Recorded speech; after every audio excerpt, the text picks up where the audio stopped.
Jeremías capítulos 25 al 27.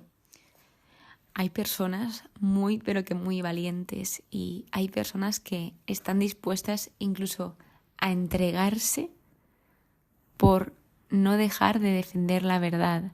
Es decir, defenderla a pesar de todo, cueste lo que cueste. Y un ejemplo de esto es Jeremías. Jeremías, a pesar de las burlas, a pesar de las persecuciones, a pesar incluso de las amenazas, como se ve en uno de los 3 capítulos que vamos a abordar, él seguía defendiendo la verdad. Y sí es verdad que hubo momentos críticos en su vida de decir, puedo parar de decir esto para no recibir tanta burla, tanta persecución, pero no podía callárselo, porque él decía que había un fuego interior que no le permitía callárselo.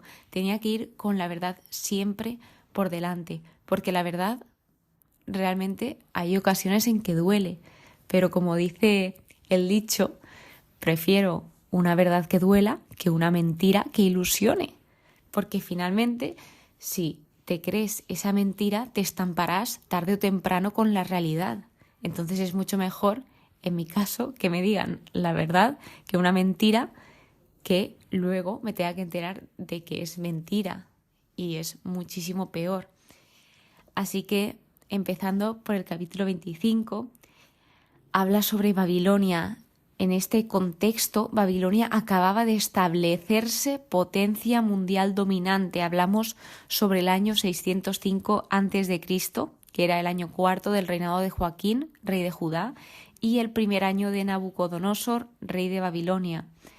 Nos dice Jeremías que llevaba 23 años siendo profeta de Yahvé. Y empieza a decir al pueblo que Dios les había comunicado puntualmente lo que iba a pasar, les había advertido, les había comunicado las consecuencias que tenía que ellos obraran de una manera o de otra. Además, él les había enviado a todos sus siervos profetas, es decir, que hizo todo lo que pudo, todo lo que estuvo en su mano por intentar salvar al pueblo de ese juicio. Sin embargo, el pueblo no escuchó, no aplicó el oído ni hizo caso. Así que estaban rechazando tanto a los profetas, a esos mensajeros, como a Dios.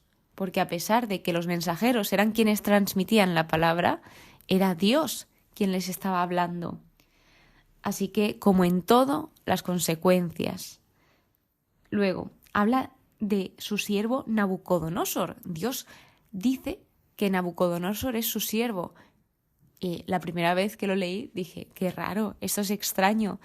Pero aquí, cuando Dios llama a Nabucodonosor, al rey de Babilonia, su siervo, es porque él lleva a cabo su obra de juicio, porque Nabucodonosor sirvió al propósito de Dios.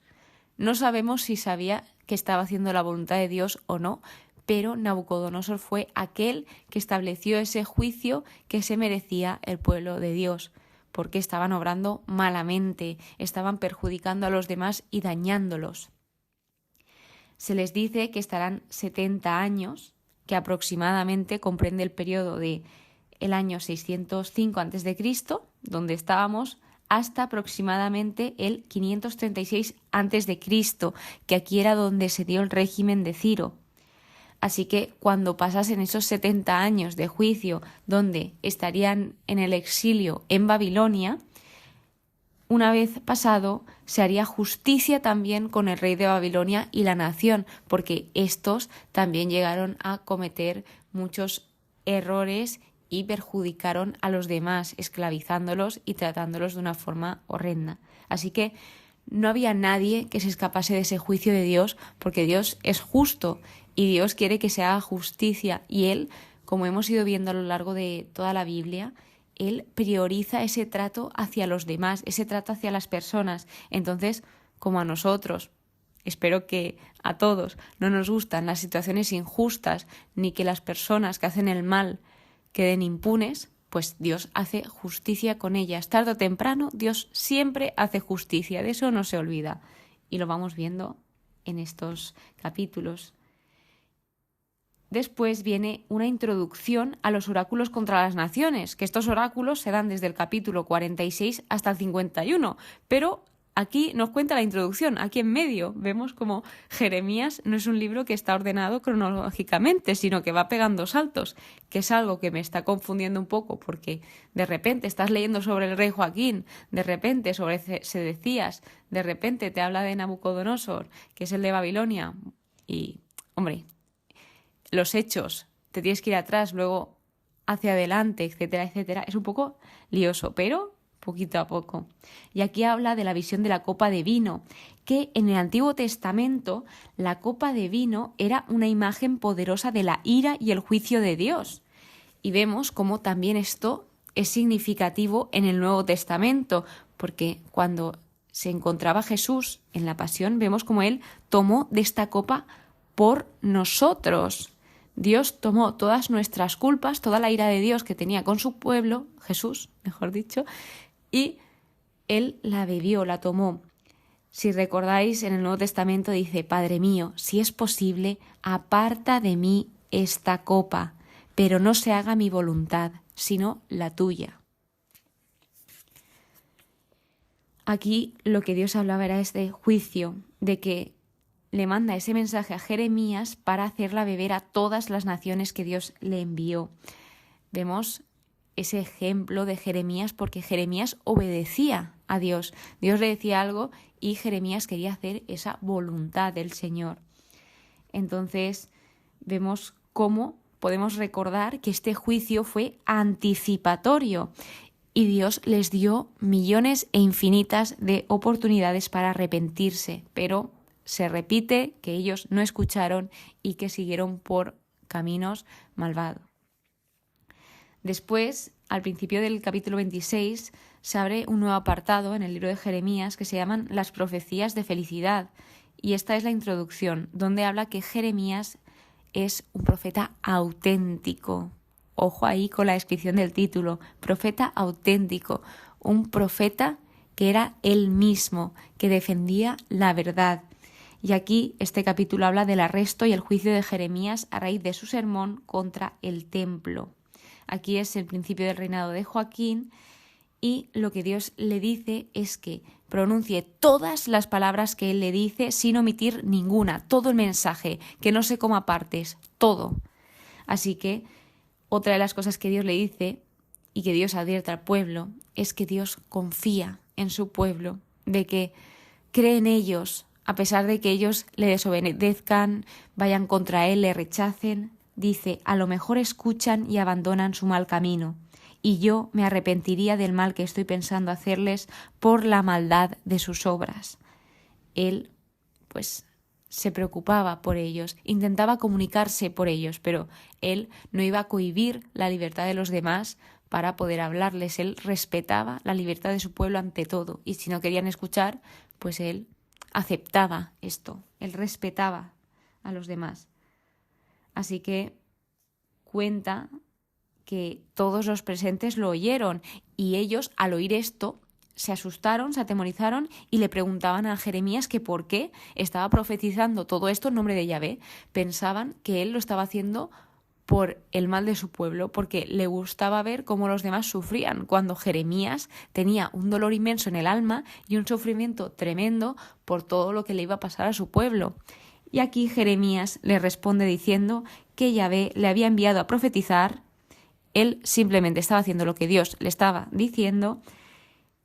De nuevo repetía esto de: mejorad vuestros caminos y vuestras obras y oíd la voz de Yahvé vuestro Dios. Y luego él se entrega. Él pone el mensaje de Dios por encima de su seguridad personal y él quería también que supiesen que si acababan con su vida porque lo amenazaron de asesinato, que esto tendría graves consecuencias porque sería sangre inocente. Así que él estaba convencido de la verdad y se ven 5 virtudes en este trocito de Jeremías, que son la prudencia, el amor por los demás, porque él podría haberse callado este mensaje, pero lo dijo aun sabiendo las consecuencias que traería, la humildad, el valor, porque hay que tener valor, y valentía. Así que, a pesar de que lo amenazaron, los jefes y todo el pueblo lo defendieron, porque los que lo amenazaron y querían su muerte eran los sacerdotes y profetas, que pensaban que, claro, como no estaban escuchando lo que a ellos les gustaba, pues tenían que acabar con él. Luego estos jefes y el pueblo restante se dieron cuenta y llegaron a autoconocer que los que se estaban haciendo daño a ellos mismos eran ellos mismos. O sea, ellos estaban autodañando. Y recuerdan los ancianos a profetas como Miqueas o Urías y todo lo que sucedió con ellos, de que, por ejemplo, Urías, él huyó porque dijo la verdad, pero finalmente el rey Joaquín lo mató. Y los ancianos lo que entienden aquí es que lo que debían hacer era temer y orar a Yahvé, como Ezequías con el mensaje de Miqueas, que cuando Miqueas le transmite ese mensaje al rey Ezequías, Ezequías oró y consiguió 15 años de vida más. Por último, vemos cómo una persona, que es Agicán, defendió a Jeremías e impidió que fuera entregado. Tras esto pasa al capítulo 27, que introduce otro fragmento que se llama A los desterrados. Y el capítulo 27 habla sobre la acción simbólica del yugo y mensaje a los reyes de Occidente. Nos encontramos a principio del reinado de Sedecías y aquí el Señor le da a Jeremías ayudas visuales para su obra profética. Y esto es lo que le dice. Primero, que se haga unas coyundas y un yugo y que se lo unza a la cerviz. Luego, que envíe un mensaje al rey tanto de Edom, de Moab, Tiro, de Sidón, que son los reinos circuncidantes, por medio de los embajadores que vienen a Jerusalén a ver a Sedecías, que lo que estaban pensando estos reinos circuncidantes era una rebelión contra Babilonia. Pero lo que les va a decir Jeremías es que esto no tenía nada de sentido, porque el juicio iba a venir igual y el rey de Babilonia o la nación de Babilonia les iba a destruir igualmente, o sea, iban a conquistar sus tierras. Luego le dice, dale instrucciones para sus señores, advirtiéndole de todo esto.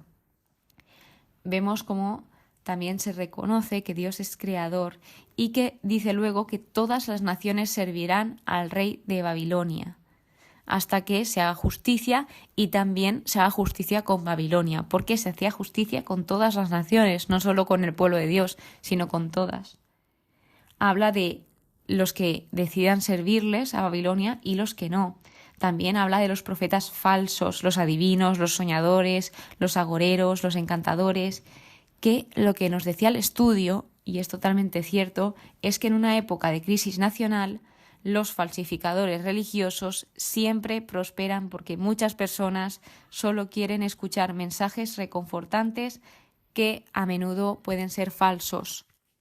De todas formas, a pesar de estas advertencias que les dio de que no escucharan a estos profetas falsos, Dios no los envió, hay que tener claro esto, pero tampoco los detuvo. ¿Por qué? ¿Por qué los permitió? Los permitió para que tuvieran una opción genuina entre lo falso y lo verdadero y se diesen cuenta qué es verdad y qué no es verdad. Tras esto habla de los objetos que quedaron en el templo, que los falsos profetas decían que iban a quedarse, que no iban a salir, pero esto era mentira. Entonces lo que pasaría de verdad es que serían llevados a Babilonia y en un futuro regresarían, que esto lo vimos en el libro de Esdras. Entonces, esta acción simbólica del yugo, quedaros en la mente porque en el siguiente capítulo viene cómo se hace esto, pues más en forma de una profecía visual. Si recapitulamos, vemos cómo todo va hablando de la verdad y cómo se nos advierte de las cosas que no lo son, de las cosas que tal vez así de apariencia parezcan muy bonitas, pero luego traigan unas consecuencias bastante fuertes y peores que la verdad. Así que quédate con esa reflexión de que si prefieres ir con la verdad por delante o creerte esas mentiras. Muchísimas gracias por estar aquí, muchísimas gracias por escuchar este episodio. Espero que pases muy pero que muy buen día y que Dios te bendiga.